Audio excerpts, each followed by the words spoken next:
I think I didn't do anything wrong, just acted on what my husband pushed me to do. But now I'm sitting on the couch, staring at the divorce papers he sent through his lawyer, and everyone thinks I deserve it. Before we dive deeper into this story, I have one small request. Please subscribe, drop a like, comment, and hit that hype button to boost this channel so more people can discover these incredible stories. I'm Isolde Carrington, and I swear I didn't do anything wrong. At least, that's what I keep telling myself. I just wanted my husband to notice me again, to look at me the way he used to before everything turned dull and routine. But now I'm sitting here staring at the thick envelope from his lawyer, and it feels like the whole world decided I'm the villain. It's crazy how fast people turn on you. One minute you're a wife trying to fix a boring marriage, the next you're the woman who destroyed a good man. Ethan was supposed to understand that I never meant for things to go this far.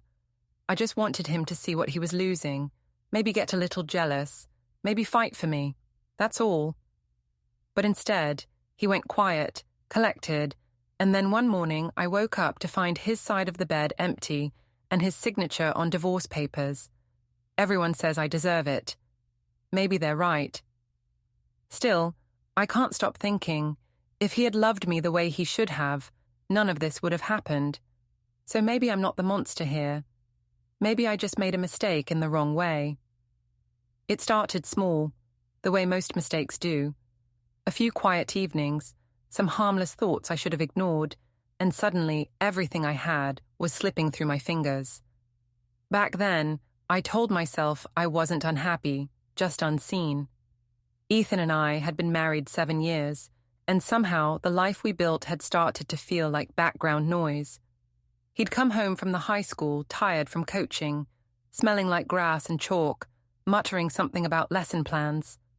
I'd ask how his day went, and he'd say, fine, without looking up from his phone. Then he'd eat, shower, and sit grading papers until bed. That was our routine. Safe, predictable, dull. I work at a dental clinic downtown, front desk mostly. Nothing glamorous, but it keeps me busy and gives me something to dress up for. I like looking good, even if Ethan rarely notices anymore.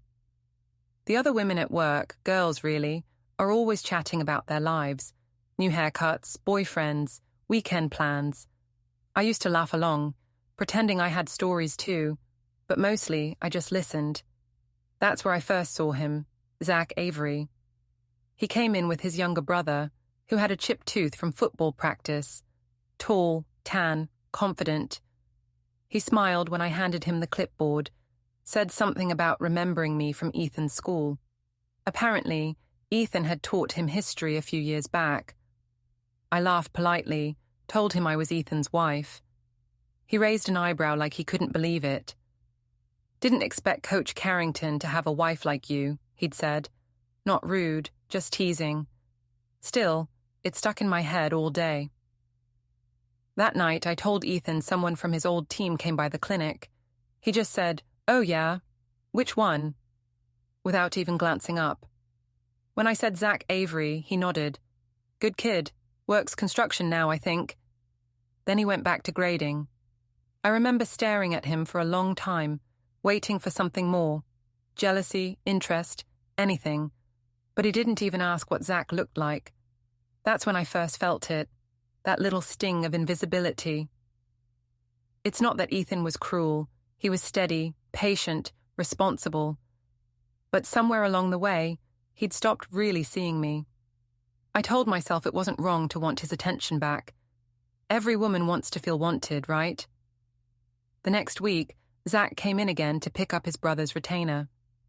He smiled when he saw me, leaned on the counter a little too close. He asked how married life was treating me. I laughed, said something like, predictable. He grinned. Guess Coach hasn't changed much.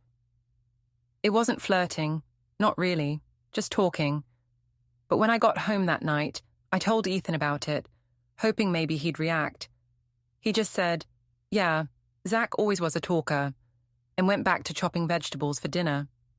I stood there watching him slice onions with that same calm focus he gave everything. No emotion, no spark. Just the sound of the knife against the cutting board. By the end of that week, I couldn't stop checking my phone. I didn't even know what I was waiting for. Maybe a text from Ethan, maybe one from Zach. Anything to remind me that someone was thinking about me. Friday night, Ethan got home late from practice, still wearing his whistle around his neck. I asked if he wanted to go out, maybe get dinner somewhere nice. He said he was too tired, maybe this weekend. Then he sat down on the couch and turned on the game. I tried not to show it, but I was boiling inside. I'd spent an hour getting ready, curled my hair, even put on perfume. He didn't notice. Not one word about how I looked. I ended up eating leftovers alone in the kitchen while he shouted at the TV. The next morning, I vented to my sister Jenna over coffee. She laughed it off, said all husbands go through lazy phases, and that I should shake things up a little. Make him remember what he's got, she told me. A little jealousy never hurt anyone. That idea sat in my head like a seed, not cheating, not even close, just a reminder, something harmless. On Monday, Zach came in again, this time for himself. He'd cracked a tooth during a game. He winced when he smiled, said he hated dentists, and I told him he'd survive. He laughed, said I had a pretty smile for someone who worked in a place full of drills and needles. I told him he should tell my husband that. He said, "Maybe I will." I laughed, but inside it felt good. Dangerous, but good. That evening, Ethan asked why I was smiling. I said, "Oh, just a funny patient today." He didn't ask what was funny. He just nodded, the way he always did, like nothing in my day could possibly matter. Later that week, Zach sent a message to the clinic's page thanking me for helping him schedule an appointment. It wasn't personal, not really, but I saw his name pop up and felt a tiny rush. I replied politely, using the clinic account, but part of me wanted to say more. When my shift ended, I sat in the parking lot staring at my phone before finally switching to my personal account and typing, "Hope the tooth's feeling better, coach's wife checking in." He replied almost instantly, "Much better now that you asked. It was nothing. A joke." I told myself that over and over, but I deleted the message history that night anyway.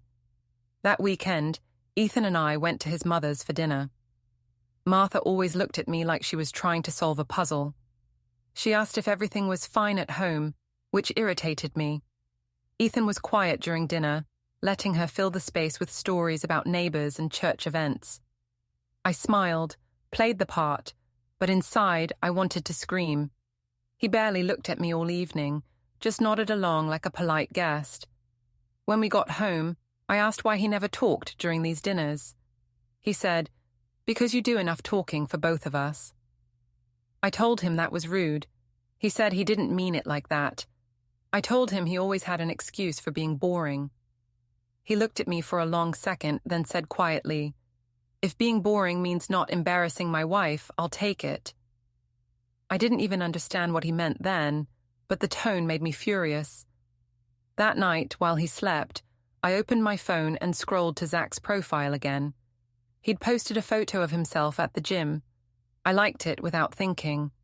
A minute later, he messaged, "Didn't expect coach's wife to notice." I replied, "Maybe you're just easy to notice." When I woke up the next morning, Ethan was already gone. He'd left a note on the counter, "Practice early, left coffee for you." I stared at the cup, the little heart he'd drawn on the napkin like he always did, and for a second I felt guilty. But then I told myself maybe this was exactly what our marriage needed, something to shake him awake. By that afternoon, Zach had sent another message. Just a smile emoji, nothing else, but it was enough to make me feel alive again. That night, while Ethan sat on the couch grading essays, I tried to start a conversation. Told him about a funny thing that happened at work. He nodded without looking up. I asked if he even heard me. He said yes, just busy. I said, "You're always busy." He didn't respond. I remember thinking, fine. If he won't pay attention, someone else will. When I went to bed, I left my phone charging on the nightstand, unlocked, screen still lit with Zach's name in the notifications. I told myself it didn't mean anything, but deep down, I hoped Ethan would see it. He did. And the next morning, his smile at breakfast felt different, too calm, too polite. He asked how work was going, if I liked the people there. I said it was fine. He nodded. That was it. It should have felt like victory. Instead, it felt like something heavy had just shifted beneath the surface, like the start of a storm I couldn't see yet. The week after that felt strange, like we were both pretending not to notice something had changed. Ethan was suddenly polite. That's the only word for it. He still did everything he always did, made coffee, cleaned up after dinner, paid bills. But there was a new kind of distance in it. Like we weren't a couple anymore, just two people sharing the same space. When he looked at me, it wasn't with anger or affection. It was like he was studying me. Calm, careful, unreadable. I told myself it was fine, maybe even good. If he was paying attention, then my little experiment was working. I'd wanted him to notice me again, hadn't I? And now he was. Every move I made seemed to catch his quiet eyes, and I convinced myself that meant he cared. At work, Zach kept messaging me. He was easy to talk to, easy to laugh with. He didn't make me feel small or boring. When I told him my husband was a teacher, he joked that I must have all the answers in life. I said, "You'd be surprised." He sent back a winking emoji, and I laughed, even though it wasn't that funny. It wasn't physical, not yet. It was attention, and I'd forgotten how much I craved it. When Zach offered to drive me home one rainy afternoon, I said yes before thinking. It was only a few blocks, but still. When I got out of his truck, he said, "Coach Carrington's a lucky guy." I smiled and told him I wished Ethan knew that. That night, Ethan asked why I was late. His voice was calm, too calm. I said there was traffic. He nodded, said he figured. That was it. No suspicion, no argument, just quiet acceptance that made my skin crawl. I almost wished he'd shout, accuse me, anything to break the silence. Instead, he went back to washing dishes while I sat there, feeling like the bad guy in a story I hadn't even finished writing yet. A few days later, my sister Jenna came over. She noticed the tension right away. Ethan barely said a word to her, just offered a polite hello before disappearing into the garage. Jenna smirked. "What's his problem?" she asked once he was out of earshot. I shrugged. "He's been weird lately, acting like I'm the bad one." She raised an eyebrow. "Maybe he's just jealous. You've still got it, Izzy. Maybe let him sweat a little." That made me laugh. Jenna always knew how to feed the side of me that wanted to feel powerful. "Maybe," I said, pretending not to enjoy the thought as much as I did. The next day, Zach texted me again. He asked if I wanted to grab lunch since he was working near the clinic. I hesitated for about 2 seconds before saying yes. We met at a small diner on the edge of town, the kind of place where nobody paid attention to anyone else. We sat in a booth near the window, talking about nothing and everything. He told me about his job, his college plans, his shoulder injury from football. I laughed more in that hour than I had in months. When I got home that evening, Ethan was already there. He'd cooked dinner, my favorite, pasta with roasted tomatoes. I stared at it, suddenly nervous. "What's this for?" I asked. He said he just felt like cooking. I told him it was nice, but I could tell he was watching me, waiting, testing. Halfway through dinner, he asked casually, "How was lunch?" I froze for a second. "Lunch?" He looked up. "You said you were meeting a friend from work. How was it?" I felt my throat tighten. I hadn't told him that. Not exactly. Maybe he saw a text, maybe he guessed. Either way, I wasn't about to admit anything. "It was fine," I said. "Why?" He shrugged. "Just asking." I laughed too loudly, said he didn't need to worry about every little thing I did. He smiled, that same quiet, patient smile that made me want to scream. "I'm not worried," he said softly. You always tell me when there's something I should know. It wasn't what he said. It was how he said it. Calm, controlled, like he already knew everything and was waiting for me to confirm it. That night, I told Jenna over the phone that Ethan was acting paranoid. She said that was a good sign. Means he's finally realizing what he's got, she said. Keep him guessing. Makes men behave better. So I did. I let him wonder. At work, I started being a little less careful. A laugh too loud here. A hand on Zach's arm there. Once, when a coworker walked in on us talking, she gave me a look I didn't like. Judgmental. But I brushed it off. People love to assume the worst. That Friday, Ethan told me he'd be late after practice. I said I might go out with coworkers. He said okay, no questions asked. That made me uneasy. Shouldn't he at least care where I was going? When he didn't, I almost wanted to prove him wrong. So I texted Zach, "You still around?" We met again at the diner, same booth. I told him Ethan didn't care about me anymore. He said, "Then he's a fool." I laughed, but I could feel my hands shaking.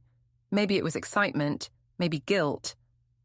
When I got home, Ethan was still awake, sitting on the couch with his laptop open. He looked up and said, "Have fun?" I told him yes. He nodded, typed something and said, "Glad you're getting out more." That should have been reassuring. Instead, it felt like a trap. The next morning, while making coffee, I noticed something odd. The joint bank account balance was lower. Not much, but enough to make me wonder. When I asked Ethan, he said he'd moved some money into savings. Said he wanted to be prepared in case of unexpected expenses. He smiled as he said it, calm as ever. I told myself it was nothing, but something about the way he said prepared made my stomach twist. The weekend passed in silence. He mowed the lawn, cleaned the garage, did laundry. I scrolled through my phone, pretending I wasn't waiting for a text that didn't come. Zach had gone quiet since our last meeting. I told myself that was fine. He was young, probably didn't want drama, but the silence stung. Sunday night, Ethan sat beside me on the couch. He asked how work was going, if I liked my new coworkers. I said yes, automatically. He asked if I still talked to Zach. My heart skipped. I told him Zach was just a patient's brother, nothing more. He nodded, said, "Good to know," and turned back to the TV. Later that night, I lay awake listening to him breathe. I wanted him to say something, anything, but he didn't. It was like he'd decided to stop playing the game, and I was left alone on the board. Monday morning, he left early for school. I found a note on the counter again. "Dinner's in the fridge. Don't forget your umbrella." So normal, so perfectly Ethan, it made me want to cry. At work, Zach stopped by to pick up a bill. He looked tired, nervous. He asked if everything was okay with me. I said of course. He nodded, then said maybe we shouldn't text as much. Something about how he didn't want to cause trouble. I laughed it off, but inside I felt a rush of panic. Trouble? What did he mean by that? When I got home, Ethan was sitting at the table with his laptop. He looked up as I walked in. "Martha called," he said. "She invited us for dinner next weekend." I asked if he told her yes. He said, "I told her we'll see. Depends on how things go this week." "How things go?" I asked, trying to sound casual. He smiled faintly. "You know, life, work, marriage." That night, I stared at myself in the mirror. I looked the same hair, same makeup, but something behind my eyes had changed.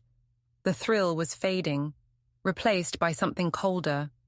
Fear, maybe, or the sense that I'd started something I couldn't control. When I got into bed, Ethan was already asleep. I reached out to touch his arm, but stopped halfway. For the first time in years, I wasn't sure if I wanted him to wake up. By the next morning, I'd convinced myself everything would blow over. It had to. Marriages survive worse things than a few secrets, right? Still, when Ethan handed me my coffee and smiled that quiet, knowing smile, it didn't feel like forgiveness. It felt like warning. By the time autumn settled in, things between Ethan and me had shifted into this strange, heavy calm. We still shared a house, a bed, meals, but it felt like living with a polite stranger. Every word between us was measured, like we were both afraid of setting something off. He'd stopped asking questions about my day, and I'd stopped offering answers. I told myself I didn't care, that if he didn't want to fight for me, then fine, I'd find someone who did. But deep down, it wasn't that simple. Zach started texting again, short messages at first, just hey, or saw you today. He came by the clinic for a cleaning and lingered at the front desk afterward. He asked if everything at home was okay. I smiled, told him it was fine, even though the lie tasted bitter. Then he said he missed talking to me. My heart fluttered like a schoolgirl's. I should have ignored it, but I didn't. That night, while Ethan showered, I texted Zach back. We talked for hours about nothing and everything, music, work, dreams. He told me he'd been thinking about leaving town to start over. I said sometimes I wished I could do the same. He replied, maybe you can. I didn't realize it then, but that single message was the start of everything falling apart. The next week, Ethan came home early one evening. I was sitting on the couch texting. He dropped his keys on the table and looked at me for a long moment before saying, "Who makes you smile like that?" I froze, my phone half hidden under a cushion. I said, "Just Jenna, she sent a funny meme." He didn't say anything, just nodded slowly. Then he went to the kitchen, poured himself a drink and stayed there, silent. I waited for a fight that never came. He didn't even look angry. That scared me more than yelling ever could. By Friday, I'd convinced myself Ethan didn't really care. Maybe that's why, when Zach suggested meeting up after work, I said yes. He said we could grab dinner, or just hang out somewhere quiet. I told him I didn't want to be seen around town. He said he knew a motel out by the highway, where nobody paid attention to anyone. I hesitated, but only for a moment. I told myself it wasn't really cheating. Not if it didn't mean anything. Not if I was doing it to feel alive again, to remember what it was like to be wanted. The motel was small and plain, the kind of place you drive past without noticing. I sat in the parking lot for a full 5 minutes before going inside. Zach was waiting, leaning against the wall, smiling that same boyish grin that used to make me feel young. For a little while, I forgot everything. Ethan, the house, the guilt. It was easy to lose myself in something that felt simple. When it was over, I told Zach this didn't mean anything. He said, sure, but the look in his eyes said otherwise. He asked if I'd see him again. I told him maybe. I didn't know what I wanted, only that going home felt heavier than ever. Ethan was on the couch when I got there, laptop open, glasses low on his nose. He looked up and said, "You're late." I said, "Work ran over." He smiled faintly. I figured. You're always working late these days. I wanted to snap, accuse him of checking up on me, but his tone wasn't angry, just calm, almost kind. That made me feel worse. I went upstairs, showered, and stared at myself in the mirror.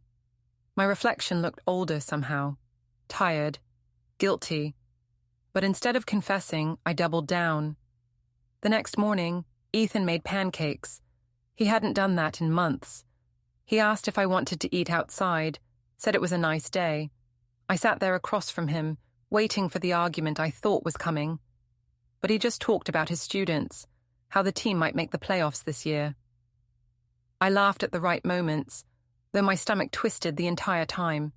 Then, as he cleared the dishes, he said softly, "I'm glad you're happy, Izzy." Something about the way he said it made my chest tighten. I asked what he meant. He looked at me, steady and unreadable. "You smile more lately. That's all." I wanted to ask if he knew, but I couldn't. The way he spoke, so calm, so deliberate, made me feel like he already did. That night, while he was showering, I checked his phone. It was locked, which wasn't unusual, but I realized I didn't know his passcode anymore. My hands trembled as I set it back down. For years, I'd been the one with secrets. Now it felt like he had some too. A few days later, he mentioned he had a meeting after school. He said it was about finances and insurance. I barely listened.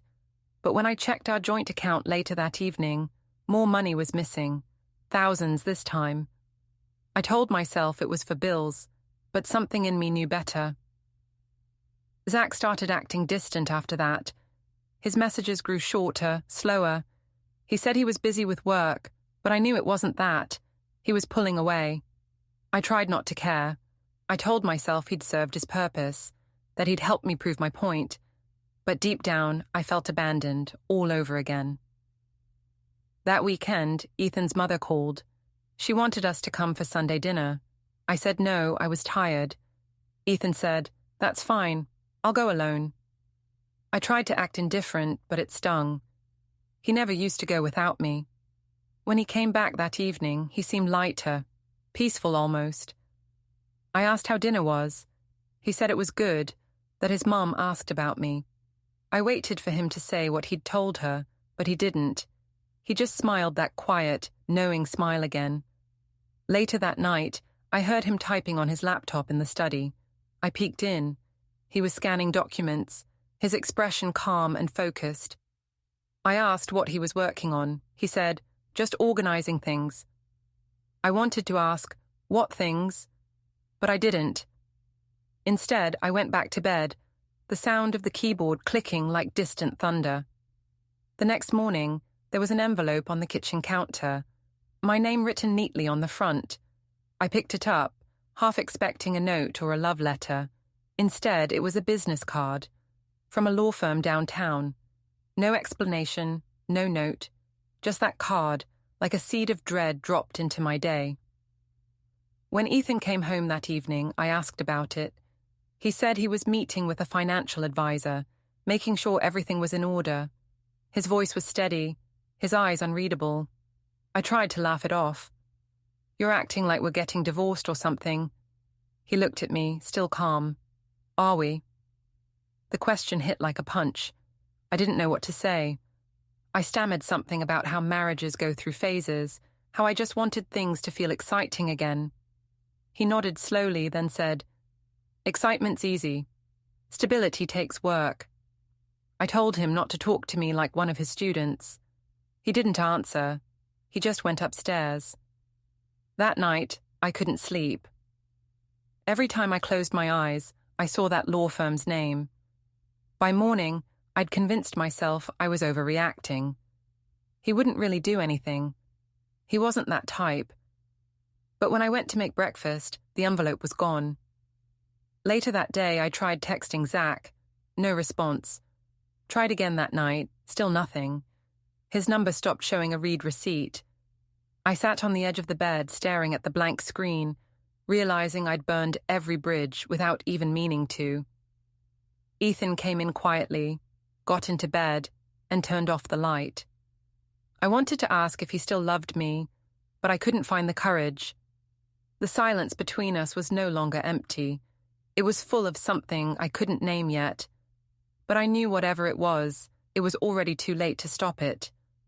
The following weeks felt like living inside a glass box. Everything looked normal from the outside, but I could feel the cracks spreading. Ethan moved through the house like a ghost, polite but distant. Every gesture felt rehearsed. "Good morning. Dinner's ready. Sleep well." Always calm, always controlled. I told myself he was just being dramatic, trying to guilt me. But the calm scared me more than shouting ever could. At work, things weren't much better. A few co-workers had started whispering when I walked in. I didn't know how, but the rumors were out. Someone must have seen me with Zach. Maybe the diner, maybe the motel. I tried to brush it off, but every laugh behind my back sounded like it was about me. Even the dentist, Dr. Harper, started looking at me differently. When he asked if I was doing okay at home, I wanted to crawl out of my skin. That evening, I came home ready to vent, but Ethan wasn't there. He'd left a note on the counter. "Dinner with Mom." Don't wait up. That was new. He never used to see Martha without me. I felt a flicker of panic, then anger. He was trying to make me feel what he'd felt. Ignored. Unimportant. It was working. When he got home later, I asked how dinner was. He said it was good. I asked what they talked about. He said, just family things. Then he went upstairs without another word. I sat in the living room staring at the blank TV screen, realizing I didn't have any control anymore. Jenna called the next day. She'd heard from someone that Ethan had been asking around about lawyers. I laughed it off, said people loved to exaggerate, but she didn't sound convinced. Izzy, she said quietly, maybe you should get ahead of this before it gets worse. Get ahead of what? I asked. She hesitated. Whatever he's planning. I told her not to worry, that Ethan wasn't the type to do anything drastic. She sighed. You always think people won't fight back until they do. That stayed with me all day. The next weekend, I decided to fix everything, or at least make it look fixed. I told Ethan we should invite both families over for dinner. It'll be nice to show everyone we're okay, I said. He looked at me for a long time before answering. If that's what you want. I cooked all day Sunday, roast chicken, vegetables, even dessert. I wanted it to feel like the old days. When everyone arrived, the house looked perfect. Martha gave me that polite, forced smile she always used when she didn't like something. Jenna hugged me but whispered, Are you sure about this? Ethan played host, quiet but gracious. He poured wine, asked about everyone's week, laughed in all the right places. I tried to act normal too, but the tension in the room was thick enough to taste. Martha kept looking at Ethan like she already knew everything. Jenna avoided my eyes. Halfway through dinner, I tried to lighten the mood. I joked that Ethan had become so serious lately. Maybe his students had rubbed off on him. Nobody laughed. Ethan just looked at me, expression unreadable. Then, very calmly, he said, Maybe I just learned when to stop pretending things are fine. The table went silent. I forced a laugh, saying he was being dramatic. He smiled slightly. You think so? Jenna changed the subject, but the damage was done. Martha barely ate after that. When everyone left, she hugged Ethan tightly, but barely looked at me. After the door closed, Ethan started cleaning the table. I followed him into the kitchen. Why did you have to say that? I asked. He didn't look up. Say what? That thing about pretending. You embarrassed me. He set the plates down gently. You embarrassed yourself. I froze. What's that supposed to mean? He met my eyes, calm as ever. You know exactly what it means. I told him he was paranoid, that people were just making up stories. He said nothing, just dried his hands on a towel and walked upstairs. That night, I scrolled through my phone, staring at old messages from Zach. Most were gone. He'd deleted everything on his side. My stomach sank. Whatever thrill I'd felt months ago was gone, replaced by dread. The next morning, I noticed something new. The framed photo from our wedding, once on the mantel, was gone. When I asked about it, Ethan said he was reorganizing. I laughed, pretending not to care, but inside, it felt like a funeral. By midweek, my co-workers were avoiding me completely. One of the hygienists accidentally let it slip that someone had seen me at that motel. My hands shook the rest of the day. I couldn't even focus on work. When I got home, Ethan was on the couch with a folder in his lap. He looked up and said, How was work? I muttered, Fine. He nodded. You seem tired. I am. He leaned back. Maybe you should take some time off. Think about what you really want. His tone was calm, but I heard the weight behind it. What's that supposed to mean? He said nothing, just handed me the folder. I opened it, expecting bills or insurance paperwork. Instead, there were printed screenshots, messages, photos, timestamps, my messages, my face, my words. I felt my knees weaken. He didn't say anything, didn't accuse, didn't raise his voice, He just watched me read. Finally, I whispered, "You went through my phone?" He said, "No, you left enough evidence everywhere else." I tried to defend myself, said it wasn't what it looked like, that I'd only wanted to make him notice me again. He said quietly, "You succeeded." Then he stood, took the folder, and walked out of the room. I spent the night on the couch, unable to sleep. I told myself he wouldn't go through with anything. People forgive, marriages survive worse. But when I woke up, there was another envelope on the counter. This one heavier. Inside were legal papers, his name on one side, mine on the other. A petition for separation, a custody proposal. My heart stopped. I could barely breathe. I drove to Jenna's house that afternoon, showed her the papers. She stared at them for a long time, then said softly, "Izzy, he's serious."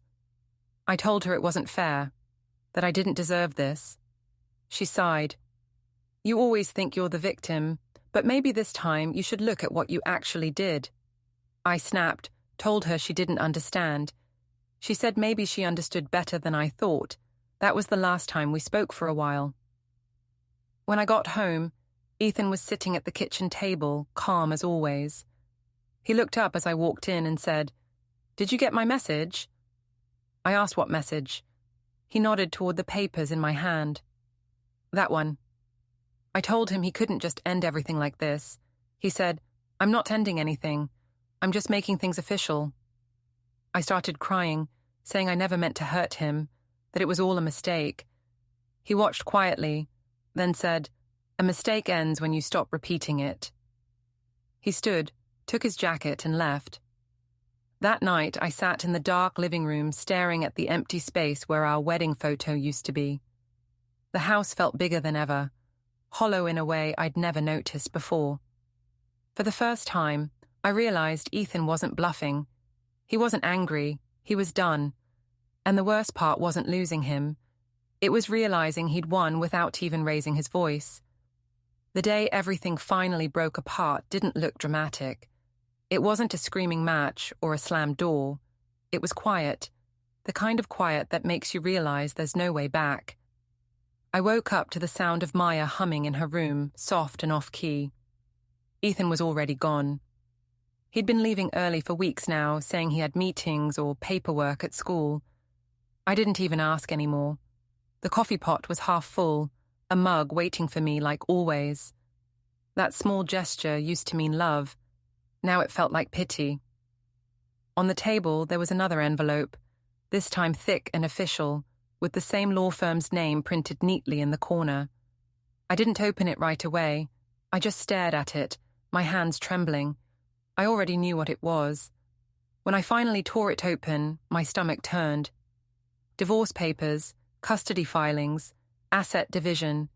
Every line written so cleanly, so calmly, it felt like a report about someone else's life.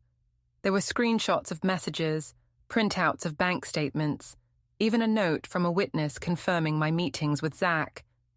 He'd built the case like a teacher grading an essay. Thorough, methodical, impossible to argue with. I called him immediately. He didn't answer. I called again. Still nothing. Finally, I sent a message. "We need to talk." He read it but didn't reply. By noon, I was pacing the house, half angry, half desperate. I told myself I'd find a way to fix this, to make him understand it wasn't what it looked like. I didn't cheat for love. I cheated for attention. That had to mean something, right?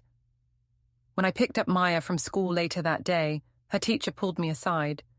She said Maya had been quiet lately, distracted, drew pictures of mommy crying and daddy packing. I forced a smile, said everything at home was fine. The teacher gave me that pitying look I was starting to hate. When we got home, Ethan's car was already in the driveway. My heart jumped.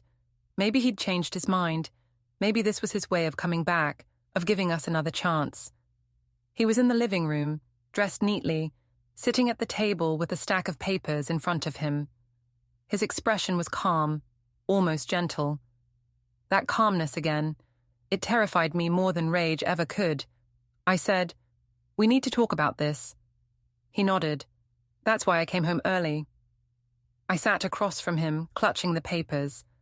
You don't have to do this. We can work through it. He studied me for a long moment. Work through what, Isolde? The misunderstanding, I said quickly. It wasn't what you think. He tilted his head slightly. Which part? The messages? The hotel? The lies? I felt my throat close up. It wasn't about him. It was about us. I just wanted you to see me again. He nodded slowly. I did see you, just not the way you wanted. I started to cry. You don't understand. I was lonely. You stopped caring about me. He leaned back, his eyes steady. No, Isolde. I stopped reacting the way you wanted me to. There's a difference. His voice stayed calm, but every word cut deep. I said, You're punishing me. That's what this is. You want to make me suffer. He shook his head. No. I want to make sure our daughter doesn't grow up thinking this is normal. Maya. The name hit me like a slap. I looked toward the hallway where her backpack was tossed on the floor. You can't take her from me, I whispered. I'm not taking her, he said evenly. I'm asking for joint custody, but she'll live with me until the court decides otherwise. It's safer that way, for both of you. Safer? I snapped. You make it sound like I'm dangerous. He sighed, rubbing his forehead. You're not dangerous, Isolde. You're careless. You hurt people, and then convince yourself it's love. I can't keep pretending that's okay. For a second, I thought he might soften. He looked tired, older, like this whole thing had drained the last bit of warmth out of him. But then he gathered the papers and stood. I already filed everything, he said quietly. You'll be served officially in a few days. My lawyer will contact you about the custody schedule. I stood too, desperate. Ethan, please, we can fix this. I'll do therapy. I'll apologize to your mother. I'll do whatever you want. He stopped at the doorway, his back still to me. I don't want you to fix it. I just want peace. That was when Maya came down the hallway, holding her stuffed rabbit. She looked at us with those big, confused eyes. Are you fighting? She asked softly. Ethan knelt down. No, sweetheart. Mommy and Daddy are just talking. Are we still a family? She whispered. I felt my throat close. Ethan smiled gently and said, We'll always be your family no matter what. She nodded slowly, but I saw the fear in her face. She didn't believe it, not really. When she went back to her room, Ethan gathered his coat. I reached for his arm, but he stepped back. Please, I said again. You can't just walk away. He looked at me, calm and sad all at once. You already did. Then he left. The door closed so softly it barely made a sound, but it echoed through the house like a gunshot. I stood there for a long time, staring at the space he'd left behind. The silence that followed felt endless. I wanted to scream, to break something, but all I could do was sink to the floor and sob. The next morning, I tried calling him again. Straight to voicemail. I called Jenna, but she said she didn't want to get involved. Even my mother said maybe it was time I faced the consequences. I hung up on her. By evening, a courier arrived at the door with a thick envelope. I didn't have to open it to know what it was, the official notice. The man asked me to sign for it. His eyes flicked over me with the same look everyone had lately, pity mixed with judgment.